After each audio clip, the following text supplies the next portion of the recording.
Her and EU, a European podcast on gender equality. Brought to you by the Martens Centre with Loredana Teodorescu.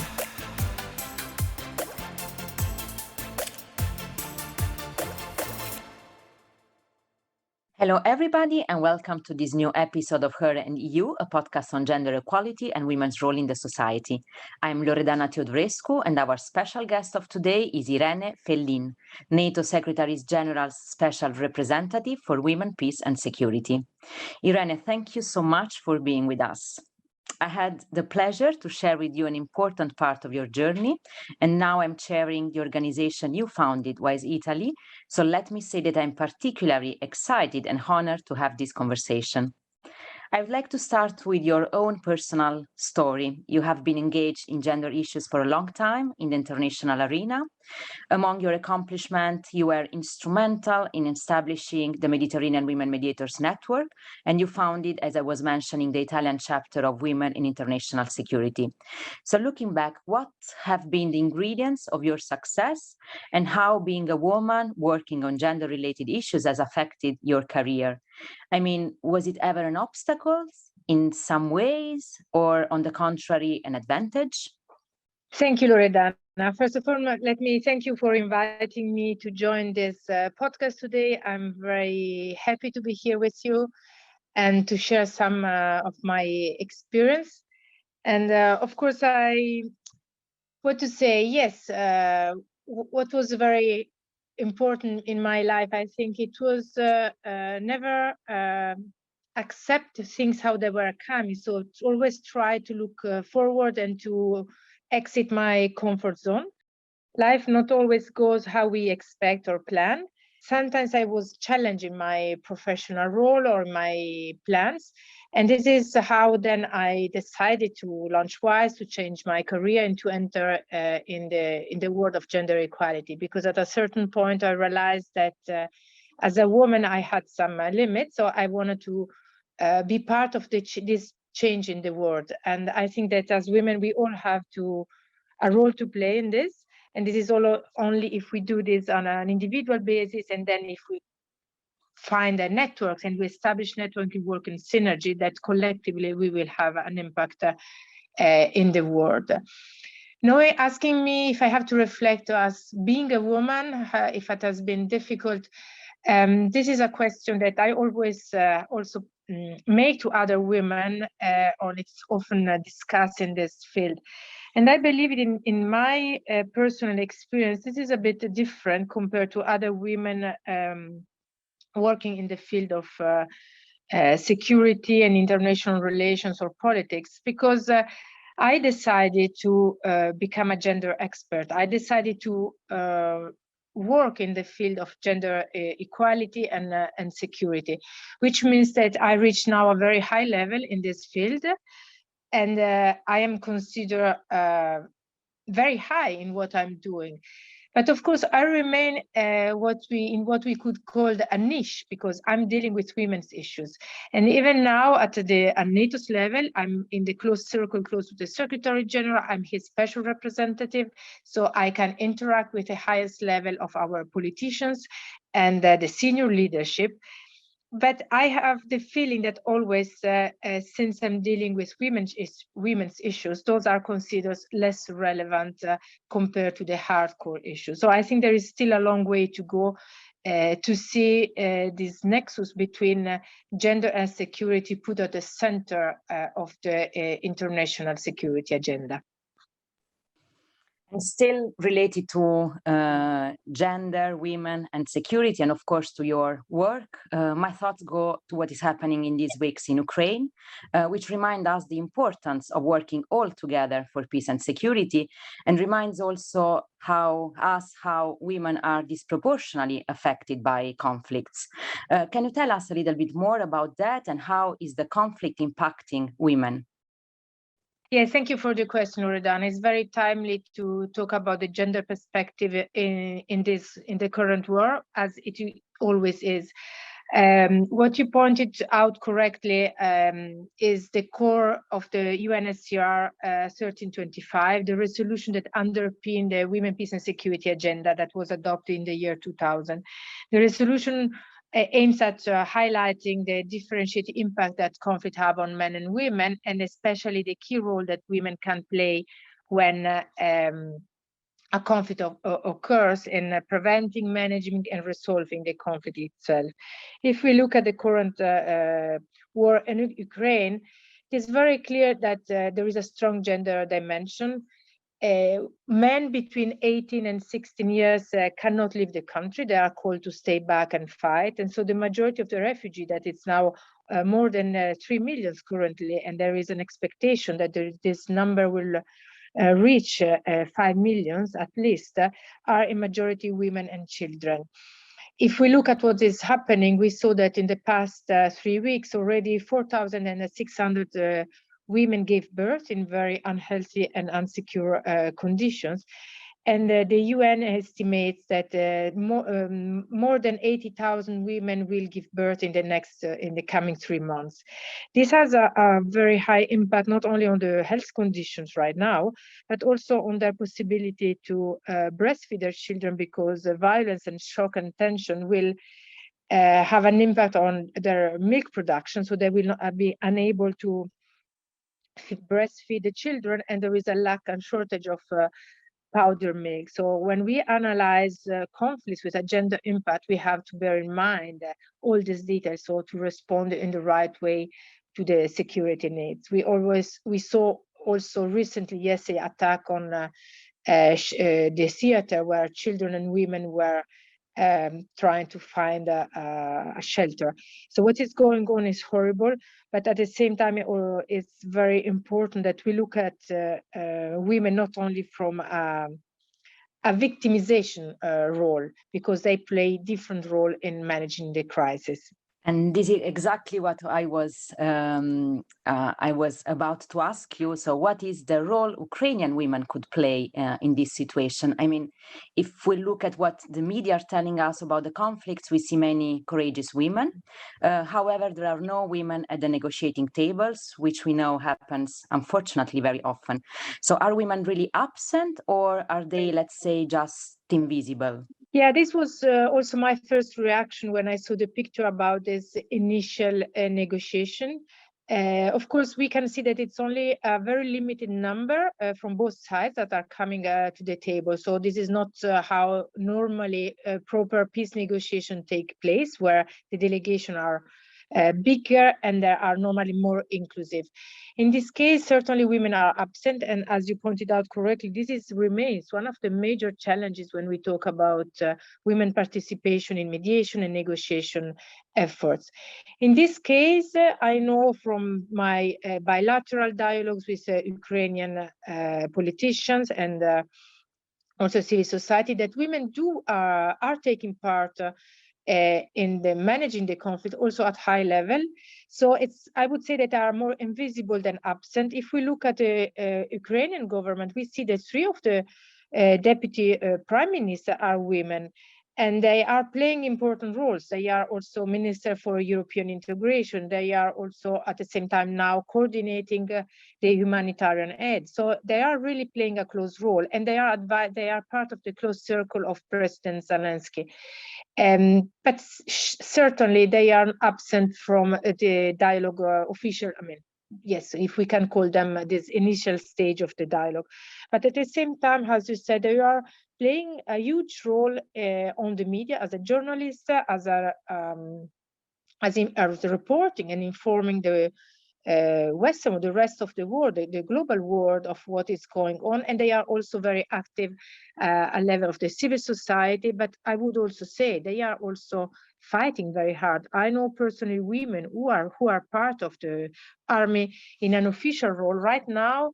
At the end of the 2021, women reached the 15% of the official armed forces, and now in the after Ukraine removed some barriers, they at the end of last year to the official access to the armed forces, they now reach 22%.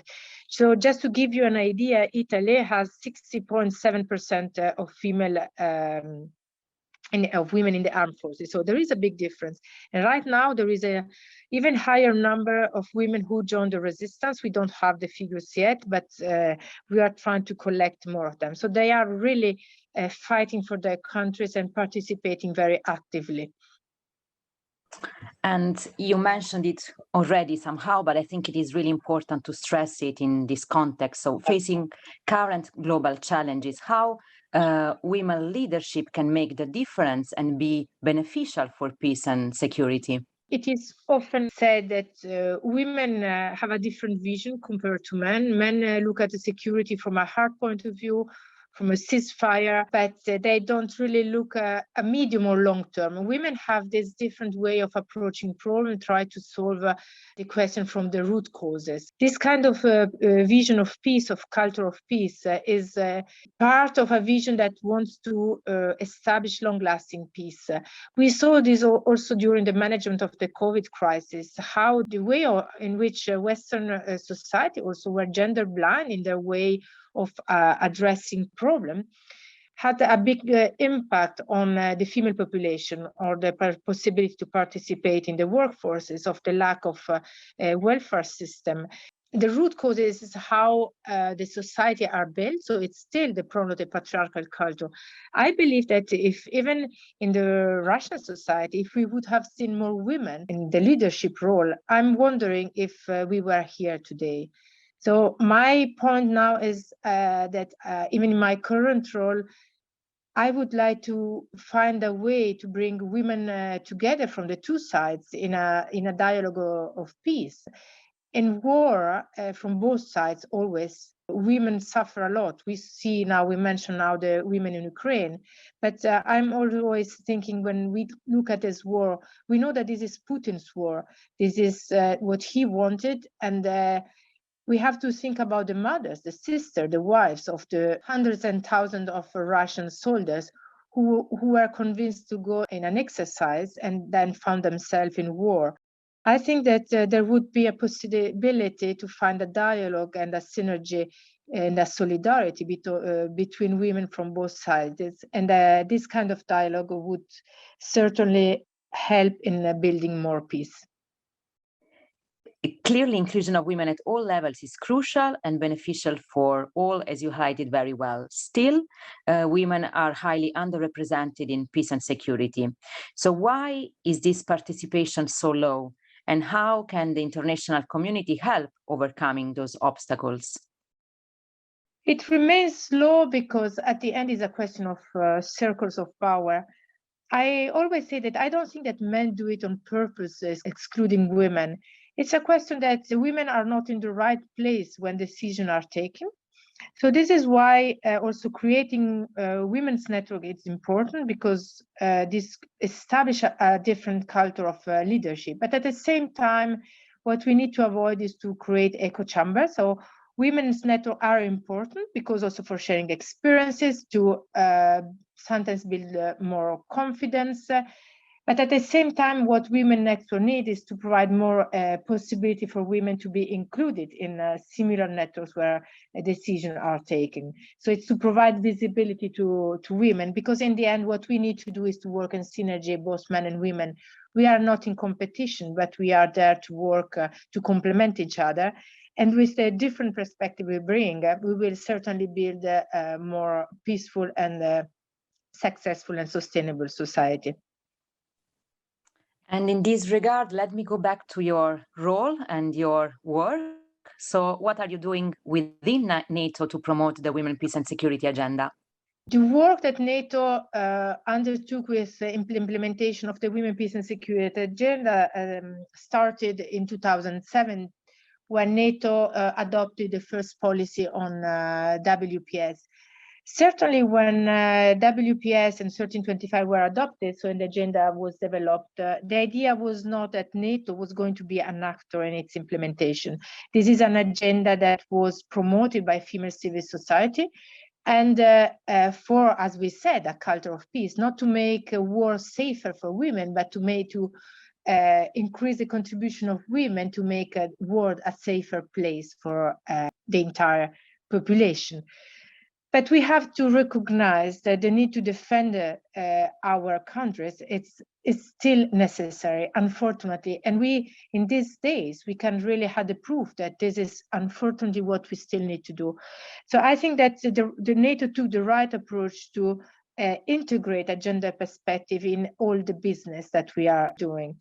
At the beginning, starting, as I said, from 2007 and in the first years, the NATO integrated a gender perspective only in its operation and missions, which means that we included gender advisors when we were on the field. After the first years, there was an increased recognition that NATO's core tasks, collective defense and cooperative security, in addition to crisis management, were always areas where the gender perspective could be included and implemented. And this is how our action plan expanded to include this gender perspective across the core tasks in all activities we do. We are now moving forward in preparation of the new strategic concept that we'll adopted in the Madrid summit at the end of June. Try to see how this important dimension for the alliance can be included really as part of the core values of the alliance, because gender equality, it is really what defines our alliance of values together with democracies, freedoms, and rule of law. Thank you very much. And let me conclude maybe with a final personal question. So you have been engaged in gender issues for a long time. You are a strong supporter of female leadership. Today, you are also inspiring many women and girls. You are mentoring young women. And I can say it, you've been a role model for me as well. So is there a person who inspired you throughout your life? And is there a message that you want to leave to our listeners? There are a few women I met in my life, and maybe I didn't realize immediately that they were pivotal, but in my progression and my career. But now, when I started the mentoring process, we always say this is a moment where you stop and you could look back and you realize who gave a lot to you and what you can do to give back to others. But there was a person that certainly inspired me and helped me to change my perspective. And this was the person when I realized that I was a feminist, and this approach to these studies was not only a question of increasing my culture, but that I really wanted to have a different role in the society. This person is Yakin Ertürk. She was my professor, mentor, and she became a friend. She was my professor in Turkey when I studied gender and women's studies. And at that time, she was a UN Special Representative for Violence Against Women. Meeting her, listening to her, helped me to change my vision on the role of women within the society. And this is when I also realized that everything I had in my life, because I was born on the right part of the world, could not be given for granted, because we, as a women, we face challenges every day, especially in the field of violence, which can be physical, economical, and political. And this is why we always have to keep fighting for protecting our rights and to be part of this global change. Irene, thank you. Thank you very much for your time, for your words, for giving us an insight on women in conflicts. Thank you very much to the Martens Center for making this podcast possible. And thank you all for listening. Stay tuned for the next episode. That was today's episode of Her and EU. Subscribe to our podcast for more.